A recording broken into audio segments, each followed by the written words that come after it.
An Introduction to the Social History of England, written by A.G. Xavier, read to you by Bharati Satish. Introduction. The history of England is a repeated story of ups and downs in life.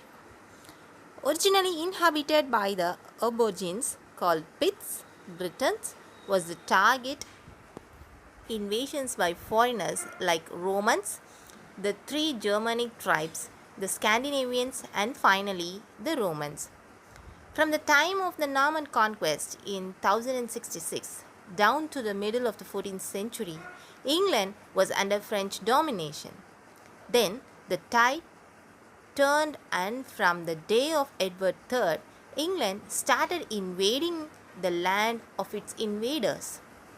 For a century or more, English popularity in France was on the increase, and it would have been greater but for the miracle in history, namely the arrival of Joan of Arc, a peasant girl of 17, as the champion of her country. The spirit of patriotism and nationalism she inspired in her countrymen was so great that in a few years France was freed from foreign domination. By 1453, Kailas alone was left as a memorial to the English invasion of France. There was a lull in the national life of England in the 14th century, as it was a period of dynamic struggle called the War of Roses. The end of the Civil War marked the beginning of Tudor despotism.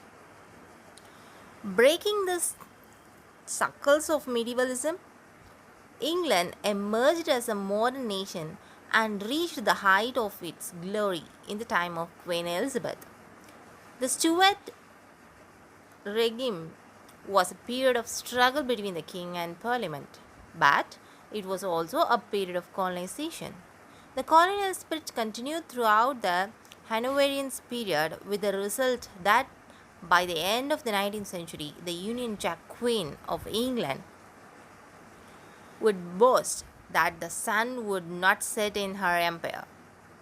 England had reached the highest rung in the ladder of ambition, and thereafter no more climbing upward was possible. The only thing left for her to do was to climb down. In the first decade of the present century, there was trouble in many parts of the empire.